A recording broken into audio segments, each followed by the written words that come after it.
여러분 지금이 토요일이죠. 토요일 오후 4시 45분을 가리키고 있습니다. 그래서 여러분들한테 여러 번 예고했듯이 이번에는 조선의 천주교를 최초로 전파한 이승훈이라는 사람에 관해서 얘기를 하도록 하겠습니다. 이런 얘기를 하니까 여러분들이 나한테 물으실 거예요. 아니 그럼 당신은 천주교에 나가는 천주교 신자냐? 내가 가톨릭 신문도 구독하고 있습니다. 그렇지만 성당에는 나가지 않습니다. 그러니까 가톨릭에 관해서 관심은 많은 사람이지만 그렇다고 해서 성당까지는 나가지 않는 사람이다, 이런 얘기입니다. 그러니까 관심은 많지만 신자라고는 할 수가 없다, 이런 얘기죠. 나는 철학이라면 좀 거창하게 좀 생각이 들겠지만 철학 아닌 철학을 가지고 있는데 그게 뭐냐면은 직장 외에는 내가 나가는 직장 외에는 어떤 곳이든지 나가지 말자, 이런 철학 아닌 철학을 가지고 있습니다. 그래서 관심은 천주교에 관해서 관심을 갖고 있지만 실제로 성당에 나가지는 않는다, 이런 말씀을 드리면서 이제 시작하도록 하겠습니다. 여기 나오죠, 이승훈. 이승훈이는 잠깐만요. 이승훈이는 1756년에서 태어나가지고 1801년 4월 8일에 사망했다. 이승훈은 조선 말기 천주교 순교자이다. 이승훈의 교명은 베드로이며 베드로. 프랑스인 클로드 샤를 달레가 저술한 조선교회 사에서는, 그러니까 조선교회 역사에서는 불이승훈이로 표기하고 있다, 이런 얘기입니다. 본관은 평창이다. 그러니까 평창이시죠. 자를 자술, 고를 만천이다. 조선인으로는 최초로 1784년에 중국에서 천주교 세례를 받았다. 조선인으로서는 이승훈이가 조선인으로서는 최초로 1784년에 중국에서 이제 천주교 세례를 받았다는 것입니다. 정치적으로는 남인에 속한다. 시인으로 이름난 이좌원의 육촌 동생이며 공적 판서를 지낸 이가환은 그의 외삼촌이고 정약용은 그의 처남이다. 내가 정약용이 할 때도 내가 얘기를 했잖아요. 정약용의 누이가 이승훈이한테 시집을 갔다. 그랬으니까 당연히 정약용은 이승훈이의 처남이 되는 것이죠. 공조 판서를 지낸 이가환. 그렇습니다. 이가환에 관해서 깊게 들어가지 않겠습니다. 여기 보면 이가환에는 1742년에 태어나가지고 1801년 3월 24일에 사망했다. 조선 후기 유학자로 정조부 성호 이익의 학풍을 잇는 대학자로 정조로부터 정학사라 불리며 총애를 받았다. 문장 대가이며 천문학과 수학 등에 능통하였고 유학과 서학 등 두루 여러 학문에 막힘이 없어 당대 제일의 천재로 소문난 학자였다, 이런 얘기입니다. 아버지를 따라 중국에 가서 세례를 받고 귀국한 후 전교에 힘쓰며 이벽, 권일신과 함께 명례방 공동체를 이끌었다. 1785년에 터진 명례방 사건으로 잠시 주춤했으나 명례방 사건, 을사추조 적발 사건은 1785년 정조 9년 3월에 형제의 포졸들이 천주교도들의 비밀 신앙 집회를 적발해낸 사건이다. 명례방 사건이라고도 하는데 이는 비밀 집회를 가진 장소인 김범우의 집이 있는 현재 서울의 명동인 명례방이라 불리는 지역이었기 때문에 이 사건으로 그러니까 명례방이라는 것은 김범우, 당시 김범우라는 사람이 있었는데 그 김범우라는 사람의 집이 지금의 명동에 있었다는 것입니다. 그 김범우라는 집에 천주교 교도들이 모여가지고 여러 가지 집회를 했다는 거죠. 그래서 이게 이제 관가에 발각이 돼가지고 그랬던 것입니다. 자치교회를 만들어 다시 교세를 성장시켰다. 평택 현감으로 있던 1791년 신해박해가 터져 관직을 박탈당하였고 1795년 을묘박해 때는 귀양살이를 했으며 1801년 신유박해 때 참수당했다. 목이 잘리는 목이 잘리는 그런 형벌을 받았다 이런 얘기입니다. 비록 수차례 배교한 전력이지만 이벽, 권일신과 함께 초기 한국 교회 설립을 주도했고 한국 천주교의 첫 장을 연 인물로 평가되고 있다. 그렇죠. 그래서 내가 처음에도 얘기했지만 이 한국의 가톨릭 역사를 말하면서 이승훈이를 빼놓을 수가 없는 사람이다 이런 얘기를 했습니다. 그러니까 그 천주교 신자가 되기 전에는 이승훈이가 그 평택 현감으로 있었다는 겁니다. 평택 현감이라는 벼슬을 갖고 있다가 1791년 신유박해가 터져서 이제 관직을 내려놓게 되었다 이런 얘기인데 신해박해라는 것은 1791년이 이제 신해년이죠. 돼지해자를 쓰니까 이 돼지해입니다. 이때가. 돼지해인 신해년에 1791년 조선 최초의 천주교에 대한 박해 사건이다. 신해 교난 또는 신해 사옥, 진산 사건이라고도 부른다. 전라도 진산의 선비 윤지충이 종교적 가르침을 지키고자 모친상을 최천주교식으로 치른 후 제사를 표함으로 인해 사회적 파장이 일고 윤지충이라는 사람도 내가 얘기를 했잖아요. 그 언젠가는 내가 그 윤지충이라는 사람도 할 것입니다. 윤지충이라는 사람은 어떤 사람이냐면은 윤지충이라는 사람도 그 천주교 신자였었는데 그러니까 천주교 교리에 따라서 자기 모친상을 지내지 않았던 거예요. 제사를 지내지 않았던 겁니다. 그러니까 원래 이 기독교에서는 제사를 지내지 말라고 하거든요. 그런데 그 이후에 이 제사를 안 지내는 그런 그 기독교적인 문제, 그런 풍토가 우리의 전통적인 유교 풍토하고 많이 충돌이 됐어요. 내가 그랬잖아요. 조선이 왜 조선 정부가 조선 그 임금 정부가 왜 이렇게 가톨릭을 탄압했는가? 한마디로 얘기를 하면 유교와 가톨릭의 충돌이다. 이런 얘기를 내가 한 적이 있습니다. 그래서 유교는 뭡니까? 유교는 이 제사라는 의식을 굉장히 중요시 여깁니다. 그렇잖아요. 여러분들 그 부모한테 제사 지내는 거 어디 가서 이렇게 제사 지내는 거 있잖아요. 종묘에서 임금 제사 지내듯이 이 제사를 지내는 그런 행사를 유교에서는 굉장히 중요시 했단 말이죠. 그런데 이 가톨릭이나 이런 서양에서 들어온 거는 제사를 지내지 말라 이러니까 어떻게 되겠어요? 거기서 충돌이 벌어진 겁니다. 유교하고 가톨릭의 충돌이 벌어진 거예요. 그래서 많이 가톨릭을 죽이는 겁니다. 그래서 윤지충이라는 사람도 이제 자기 어머니 상을 천주교 신자가 된 후로 자기 어머니 제사를 지내지 않은 거예요. 그래가지고 그 관가에 신고가 돼가지고 이 윤지충이라는 작자가 제 어머니의 제사도 지내지 않더라. 이렇게 신고가 돼가지고 그게 이제 문제가 돼가지고 윤지충이도 잡혀 죽은 것이죠. 그래서 내가 이 윤지충이라는 사람도 이제 내가 지금 내가 잠깐 이거 신경 쓰다가 내가 떠오르지 않는데 전주에서 조금 떨어진 어디에 초남이 성지, 초남이 성지를 내가 촬영한 적이 있었거든. 근데 그 초남이 성지에 윤지충이의 그게 있습니다. 윤지충이도 이제 거기서 죽은 거죠. 평택 현감으로 했던 1791년 신해박해가 터져 관직을 박탈당하였고 1795년 을묘박해 때는 귀양살이를 했으며 을묘박해. 그러니까 을묘박해라는 것은 토끼묘를 쓰니까 이제 토끼띠 해다 그죠.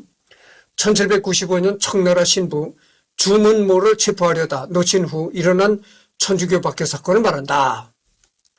귀양살이를 했으며 1801년 신유 박해 때 참수당했다. 비록 수차례 배교한 전력이지만 이벽 권일신과 함께 초기 한국 천주교의 설립을 주도했고 한국 천주교의 첫 장을 연 인물로 평가하고 있다. 출생과 성장.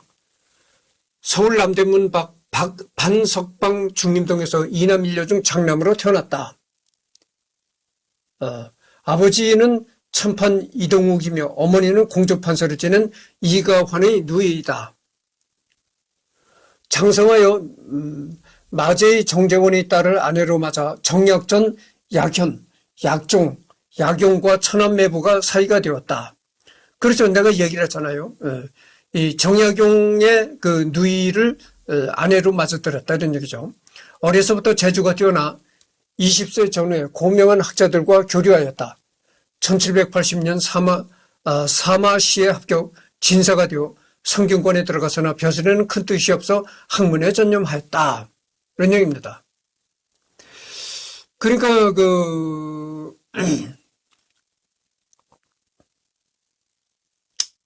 하여튼 천주학 입문. 그 당시 중국에서 들어온 서양 학문이 남인 소장학자들 사이에 활발히 연구되고 있었기 때문에 그도 서학을 접하게 되었다. 또한 서학 모임의 중심 인물인 이벽과 자연스럽게 친교를 맺으며 천주학을 알게 되었다. 그 당시 이 가톨릭을 말이죠. 서학이라고 칭하게 됐습니다. 서학. 그러니까 서양에서 온 학문이다.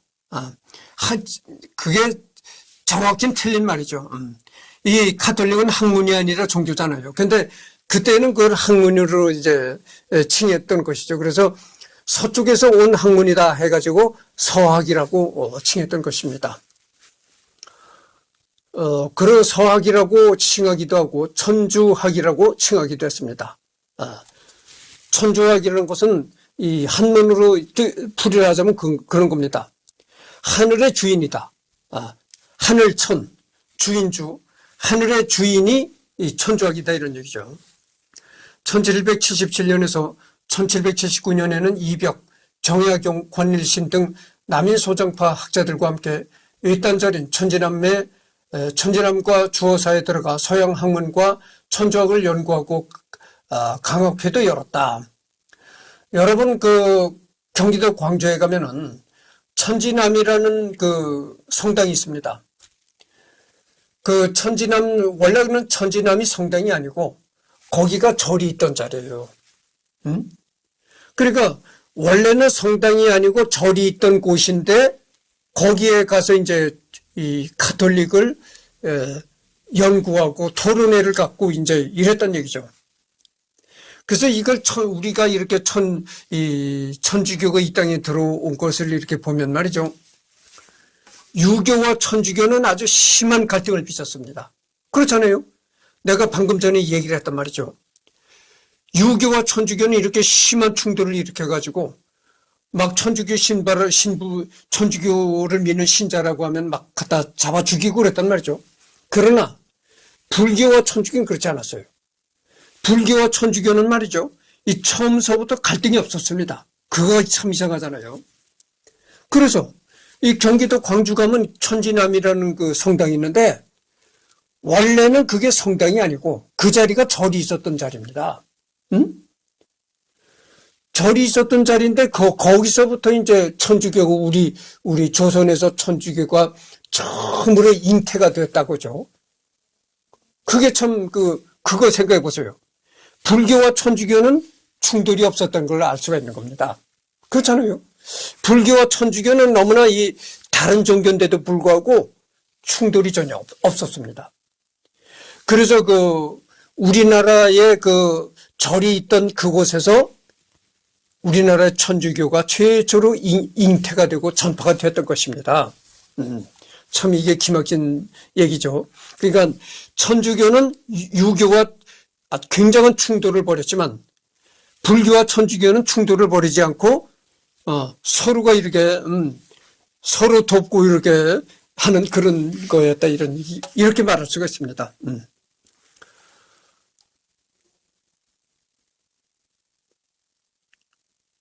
1777년에서 1779년에는 이벽, 정약용, 권일신 등 남인 소정파 학자들과 함께 외딴절인 천지남과 주어사에 들어가 서양 학문과 천주학을 연구하고 강학회도 열었다.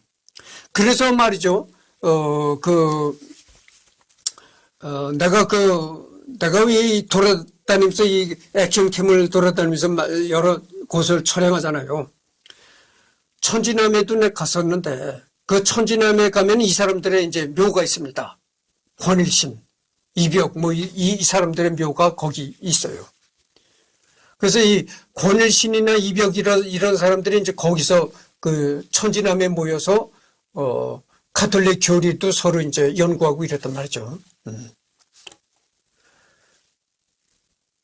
강학회에 참석했던 이들 중에는 천주학 교리를 실천학으로 받아들이기도 하였다. 주의를 제정하여 지켰는데 양력이 도입되기 전이라 음력으로 매월 7일, 14일, 21일, 28일을 주일로 정하여 엄수하였다. 그러나 이승우는 서양 역법과 기하학 등에 많은 관심을 가졌을 뿐 천주교 교리를 듣고 좋아하긴 했으나 교리를 따르진 않았다. 그래서 이제 이 사람들이 그 천주 교리를 이제 서로 익히고 토론했던 이 사람들이 이제 주의를 제정했는데 그때는 이제 양력이 들어오기 전이라 양력이라는 건 없었고 음력을 사용했었는데 음력으로 매월 7일, 14일, 21일, 28일을 이제 주일로 정했다 이런 얘기입니다. 북경방문 1783년 이때가 정조 7년인데 황인점을 정사로 하는 사절단이 구성될 때 이승훈의 아버지 이동욱은 서장관으로 사절단이 일원이 되어 북경에 가게 되었다. 이 소식을 접한 이벽이 이승훈을 찾아와서 사절단에 동행하여 천주학 자료를 구해달라고 부탁했다. 이런 얘기는 이제 강준만 교수가 쓴 한국 근대사 산책이라는 곳에 나온다는 거죠. 이승훈이 승낙하자 이벽은 천주학을 연구하던 이들과 함께 여비를 모아주며 교리와 그 실천 방법을 자세히 살필 것 등 여러 가지를 상세히 알려주었다. 이승훈은 1783년 11월 8일 음력 10월 14일 한양을 떠나 1784년 1월 13일, 1783년 음력 12월 21일 북경에 도착했다. 북경에 머무르는 동안 천문학, 수학, 과학을 배우며 견문을 넓히는 기회가 되었다. 그러니까 이때 사람들이 얼마나 서양의 천주교에 진심으로 몰입했는가 이런 것을 알 수가 있습니다. 그러니까 서로 여비를 걷어준 거야. 십시일반으로. 서로 여비를 이승훈이한테 걷어줘가지고 당신이 중국에 가서 이 천주교 교리책도 가지고 오고 그래라. 이렇게 여럿이 이제 십시일반으로 돈을 걷어서 이렇게 자비를 들여서 줄 정도였으니까 그때 당시 얼마나 천주교에 열정적이었는가를 알 수가 있는 거죠. 세례와 입교. 이승훈은 북경 북천주당을 찾아가 빌담으로 교리를 배우는데 신묘하고 오묘한 가르침에 끌렸고 결국 자진하여 세례받기를 청하였다. 북경 천주당을 찾아가서 빌담으로 교리를 배웠다는 거죠. 이승훈이가 북경에 가면은 북천주당이라는 성당이 있었나 봐요. 거기 가서 교리를 배우는데 교리를 배우면 배울수록 이승훈이가 거기에 깊게 빠져들었다. 이 말이죠. 그러니까 천주교 교리는 우리가 그때 조선시대에 배웠던 유교의 교리하고는 많이 다르거든. 그렇단 말이죠. 많이 다르다는 이런 얘기죠. 그러니까 이런 것도 있구나 이렇게 굉장히 거기에 빨려 들어갔다는 거죠. 우리는 유교만 제일로 알고 살았는데 그렇잖아요. 유교 삼강오련, 신하는 임금에게 충성하고 자식은 부모한테 효도하고 이렇게 삼강오륜이 되는 그런 윤리를 믿고 살았는데 윤리와 도덕을 믿고 살았는데 그 삼강오륜을 알고 이래야 사람으로서 도덕을 갖추게 된다 이렇게 생각하고 살았는데 이 천주교 교리는 그런 유교적인 삼강오륜과는 많이 다르다라 이런 얘기죠. 그래서 거기에 천주교 교리에 굉장히 빠져들었다. 1784년 음력 1월 이승훈은 그라몽 신부로부터 영세를 받고, 그라몽.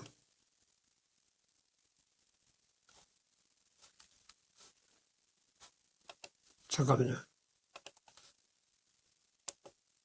네. 그라몽 신부로부터 영세를 받고, 조선 천주교회의 주춧돌이 되라는 뜻에서 베드로라는 세례명을 받았다. 당시 북경에 있던 서구 선교사들은 이 사건을 매우 놀라워했다. 선교사가 가서 찾아보지도 않은 미 교화국의 젊은 청년이 자진하여 찾아와 세례를 받고 천주교인이 된 사례는 로마 카톨릭 사상 유례없는 일이었기 때문이다. 그러니까 이게 그 당시 중국에 있던 선교사가 굉장히 놀라워했다는 거죠. 세계 어느 선교의 역사를 들춰봐도 제 발로 걸어와서 이렇게 믿겠다고 하는 사람은 이 조선이란 나라뿐이 없었다 이거죠. 그러니까 카톨릭 역사상 카톨릭의 그 역사를 세계의 역사를 훑어봐도 제 발로 자진해서 찾아와서 천주교를 믿겠다고 한 사람은 이 조선뿐이 없었다 이런 얘기죠. 그래서 매우 놀라워했다 이런 얘기입니다. 중국에 머물었던 그 천주교 선교사들이 이 젊은 조선 청년이 와가지고 자발적으로 제 발로 찾아와가지고 천주교를 믿겠다. 그러니까 굉장히 놀라워했다 이런 얘기입니다.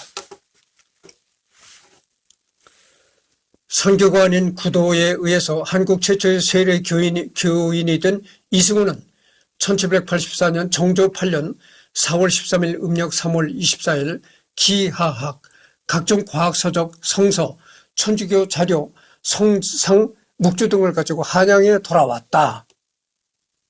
그러니까 여러분들 말이죠. 이승훈이가 이렇게 카톨릭에 관한 교리책, 성경 이런 것도 들여오니까 카톨릭에 관한 종교만 들여오는 것이 아니고 그 카톨릭에 연관된 서양의 과학까지도 이제 제절로 들어오게 되는 거죠.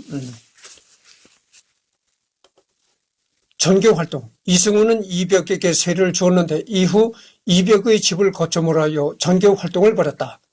이벽은 전교활동에 매우 열성적이었는데 먼저 권일신 형제를 설득하여 천주교에 입교시켰다. 또한 증인들에게도 천주교를 전파하였는데 김보무라는 사람은 이제 1751년 5월 22일에 태어나가지고 1787년 9월 14일에 사망한 사람인데 조선 후기 여권이라는 것은 통역관 노릇을 했던 사람이다 이 말이죠. 조선 시대의 그 여권을 지낸 사람은 중인 계급이었습니다. 조선 최초의 천주교도이자 천주교 박해의 희생자다. 그러니까 이 김보무라는 사람은 이제 최초로 목숨을 이제 순교를 한 사람이다 이런 얘기죠.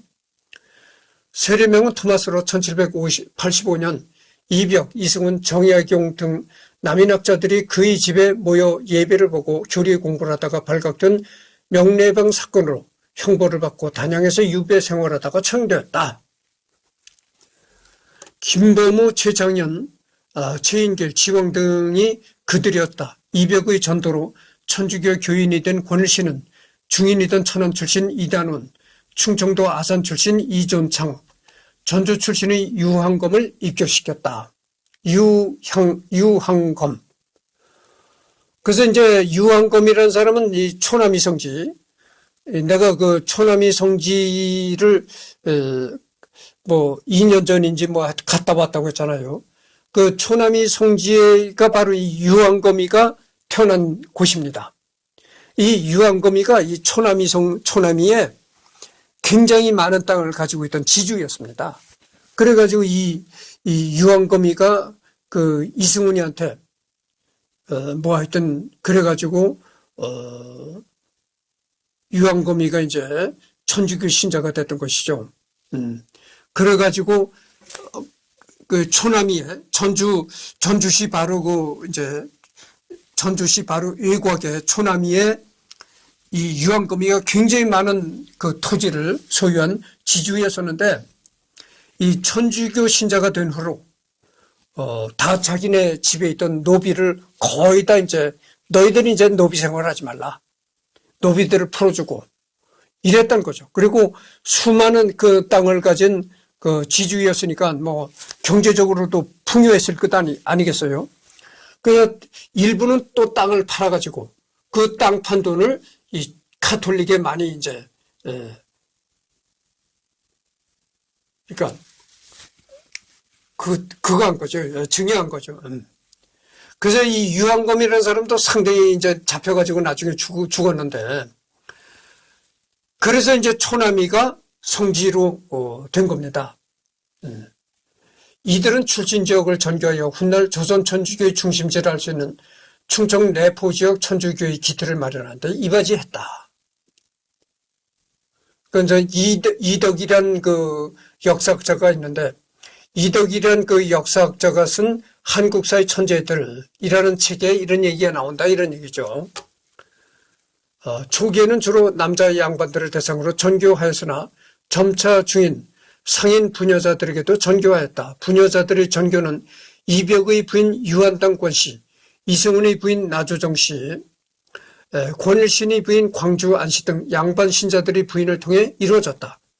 전교된 교인들은 서울 수표동에 있는 이벽의 집에 모이게 되었는데, 양반의 집에 너무 많은 중인과 상민들이 자주 출입하게 되자 주변이 이목을 끌게 되었고 점차 장소도 빚어졌다. 그래서 명례방에 있는 중인 신분의 역관 김범의 집으로 집회 장소를 옮기게 되었다. 명례방 사건. 지금 현재 그 26분을 경과했습니다. 조금 더 해야 되겠습니다. 명례방에 있는 김범의 집으로 옮긴 후 정기적인 신앙 모임을 가졌다. 이 모임을 오늘날 천주교 연구가들은 명례방 공동체라고 부르고 있으며, 아울러 이 신앙 공동체 모임을 조선 천주교의 시작으로 보고 있다.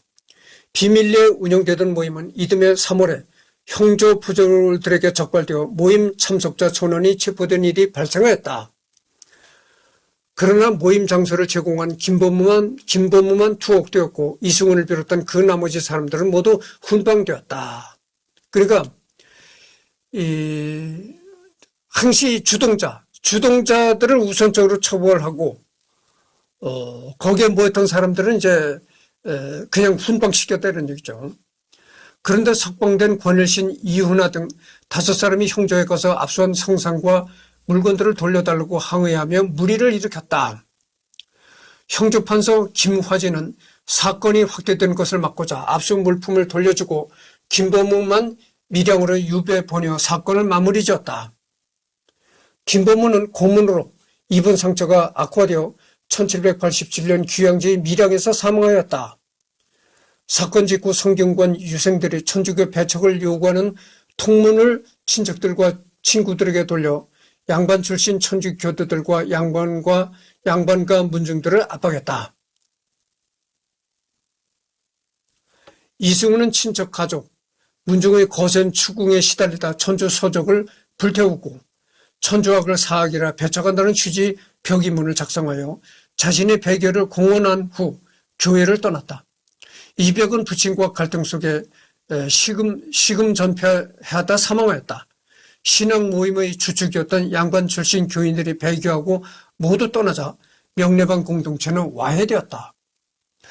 이 명례방 공동체에 참여했던 사람들이 모두 다 굉장한 탄압을 받고 이제 그렇게 되는 겁니다. 그러니까 그 이승훈도 그 조정의 탄압을 견디지 못해가지고 이제는 절대 천주교를 믿지 않겠다. 나는 이제 천주교를 배교한다.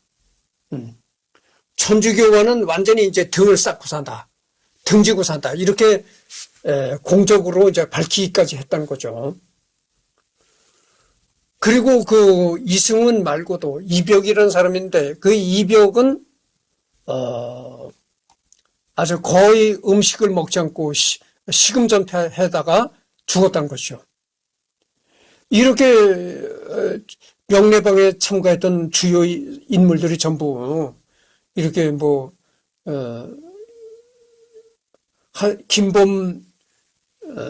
한 사람은 그 김범우는 귀양 가서 고문을 받고 또 귀양 가서 생활하다가 고문 후유증으로 죽었고, 이승훈이는 다시는 내가 이제 천주교를 믿지 않고 하겠다고 이 배교 선언을 했고, 이런 식으로 돼가지고 다 이제 영례방이 와야 되었다, 이런 얘기입니다. 그리고 얼마나 그 당시 조선 정부가 이 천주교를 아주 눈에다 쌍심지 불을 켜고 박해했는가를 알 수가 있는 거죠. 천주교의 설립. 그러나 그렇게 그 조선 정부가 박해를 가하고 탄압을 가했는데도 천주교회가 설립되었다는 얘기죠. 1786년 이승우는 은밀히 회심하였고 다시 복귀한 이들과 조직 재건에 힘썼다. 그러니까 한때는 자기가 천주교와는 완전히 등을 쌓고 이제 살겠다, 이렇게 배교를 선언했지만 다시 이승우는 이제 천주교를 은밀히 다시 조직을 다시 재건하기에 이르렀다. 북경교회 체제를 인용해 자신이 주교가 되고 권일신, 정약전, 최창현, 유항검, 이존창 등 10명에게 신부직을 수행하게 해 교회를 운영해 나갔다. 그러나 교리 문답을 연구하던 중 사도적 계승을 받은 성직자 없이 자칫 교회를 운영하는 것이 교회법에 위반될 수도 있다는 의문이 생겼다. 교리 문답서에는 평신도의 성사 집행을 금하고 있었다. 당시 조선 천주교회는 북경 교구가 담당했으므로 의문점을 해소하기 위해 북경에 있는 주교에게 유권 해석을 구해야 했다. 1789년 이승우는 윤유일을 밀사로 임명하여 동지사를 따라 북경에 가서 구비아 주교에게 답신을 받아오도록 했다.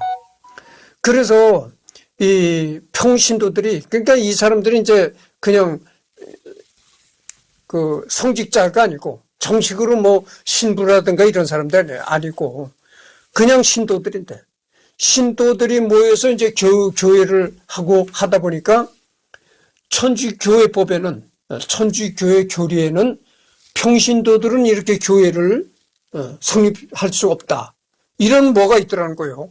그래서 우리가 평신도인데 평신도들이 모여서 교회를 설립하는 것은 이거는 교리에 어긋나는 행위다.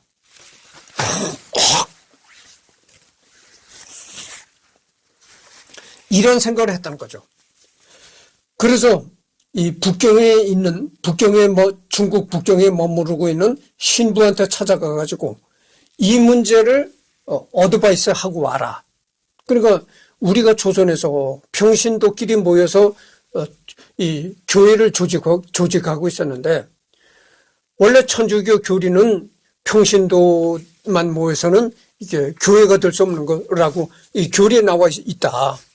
그러니까 이런 게 이 교리법에 어긋난 일인지 아닌지를 판단해 달라 이래 가지고 이제 이런 목적으로 한 사람이 가서 그 북경에 있는 신부를 만나고 왔다 그죠. 신부가 어떤 판단을 내려줄런지. 북경 밀사 윤유일은 1790년 3월에 귀국하였고 그가 가져온 회답에 따라 조선 천주교회는 교회법에 위법되는 가성직 제도를 파하여 자체 교회를 해체하고 성직자 영입운동을 펴나가게 되었다. 그러니까 이 사람들이 중국에 가서 중국에 머무르는 신부한테 이제 어드바이스를 청한 거죠. 그러니까 중국에 머무르고 있는 신부도 그런 답변을 하더라는 겁니다. 교회법에 그거 어긋난 거다. 교리에 어긋나는 일이다 그죠. 교회가 설립되려면은 반드시 신부나 이런 그 성직자가 거기에 개입되어야 된다. 그래야지 성직자 없이 평신도들만으로서는 교회가 성립할 수 없다.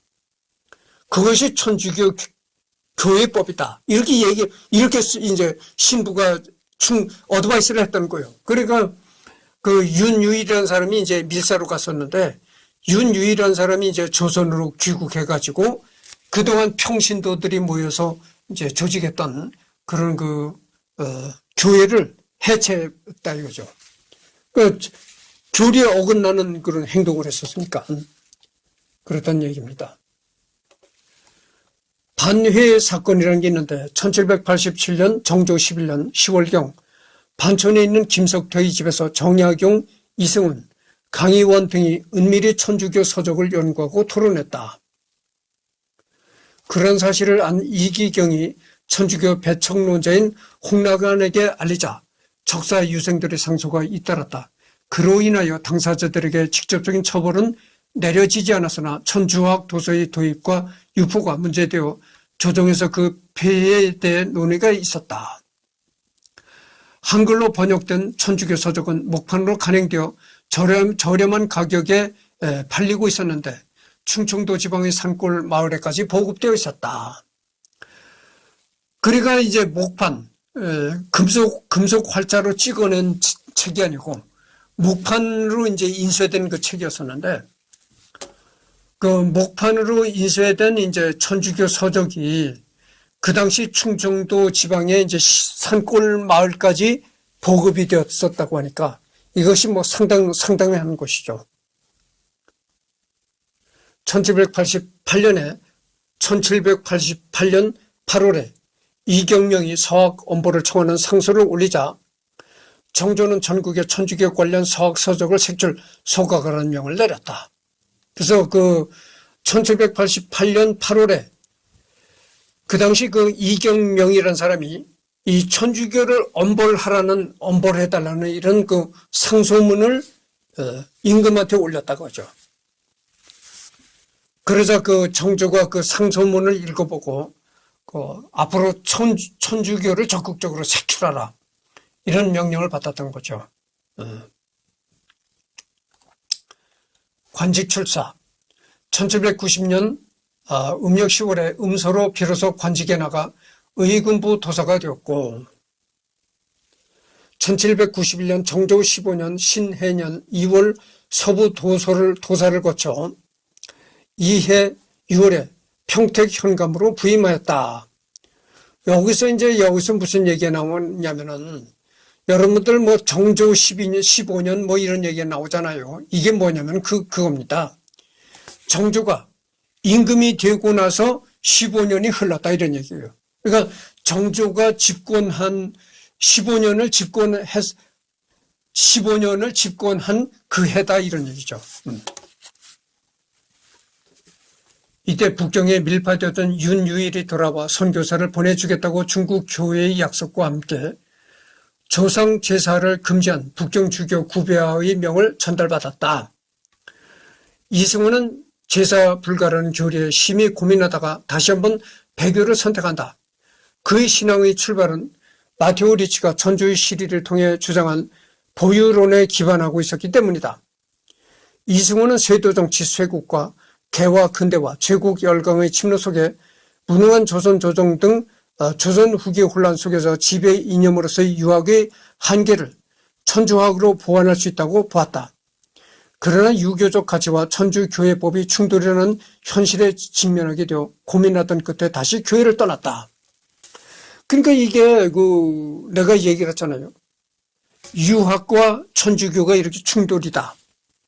그러니까 유교 문화와 천주교 문화가 충돌이 된 거다. 내가 이런 얘기를 했습니다.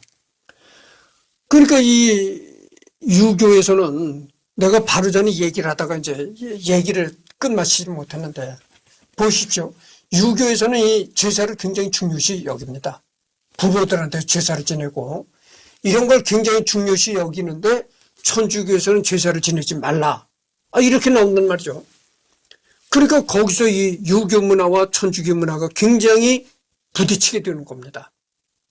이게 그래서 이 충돌이 일어나게 되니까 로마 교황청에서 뭐라고 또 이 조선에다가 이 지침을 내렸냐면은 그래 너희들이 천주교 교리에 제사를 지내지 말라 그런 것 때문에 이 동양에서 그렇게 충돌을 일으키니까 그렇게 정부로부터 박해를 받고 죽임을 당하고 하니까 조선에서는 천주교를 믿어도 제사를 지내도 좋다 이런 이제 교황청에서 교리를 또 지침을 내렸던 겁니다. 그때서부터 그래도 이 천주교와 가톨릭의 충돌이 이제 그래도 충돌이 덜해졌던 거죠. 그때서부터 이렇게 충돌이 덜해졌던 겁니다. 그래서 할 수 없이 이렇게 희생이 많아지니까, 동양의 그 조선이라는 나라에서 이렇게 희생이 많아지니까 교황청에서 그런 특별 지침을 내렸던 거예요. 조선만큼은, 조선에서 살아가는 천주교인만큼은 제사를 지내도 괜찮다, 이런 지침을 이 교황청에서 내렸던 겁니다. 그래서 나중에 그래서 이 가톨릭이 유교와 이렇게 충돌을 벌이게 된 건 특히 이 제사 문제, 제사 문제 때문에, 그것 때문에 충돌을 많이 벌였고, 두 번째가 내가 언젠가 또 얘기했지만, 두 번째 충돌이 뭐냐면은, 인간은 누구나 평등하다. 이 평등 사상 때문에 굉장히 이 조선 조정에서 야, 이거 큰일 났다, 이런 그 오해를 하게 되었다, 이런 얘기죠. 그렇잖아요. 평등 사상이라는 게 그렇잖아요.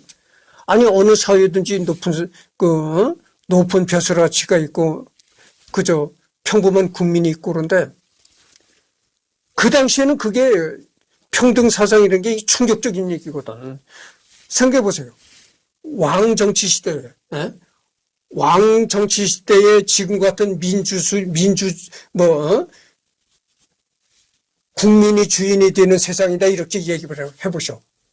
오해가 생깁니다. 그 왕이 굉장히 오해를 사는 거예요. 그렇잖아요. 그 당시에는 그런 그 개념이 없는 거거든. 그런 개념이 없는데 갑자기 국민이 주인이 되는 정치다, 이렇게 들고 나와 보시오. 얼마나 왕이 놀라겠는가. 그리고 오해를 하는 거지, 이제. 그게 바로 시대적 한계다, 그죠. 그렇습니다. 그래서 지금 42분이 경고했는데, 다음에는 이 시내밖에 여기서부터 하도록 하겠습니다. 참 이게 재미난 얘기죠. 그러니까 이게 또 한 번 내가 얘기를 하지만, 이 평등 사상이라는 게 그 당시에는 시대적 한계 때문에 오해를 할 수밖에 없는 거야. 노예도 있고 양반도 있고 귀족도 있고 말이야, 이래야 되는데 모두가 평등하다? 아니, 그러면 조선 사회는 이게 계급 사회인데, 신분 사회인데, 양반이 있고 평민이 있고 노예가 있는 이런 신분 사회인데 모두가 평등하다, 이러니까 이거 어떻게 되겠어요? 굉장히 충격을 받아. 오해를 받은 거지. 모두가 평등하면 이 사회 질서가 어떻게 유지가 되겠는가, 이런 그 오해를 일으켰다, 이겁니다. 그래서 하여튼 이렇게 재미난 얘기인데, 다음에는 시내박해 여기서부터 하도록 하겠습니다. 오늘은 더 이상 녹화가 없고요. 내일 하도록 하겠습니다.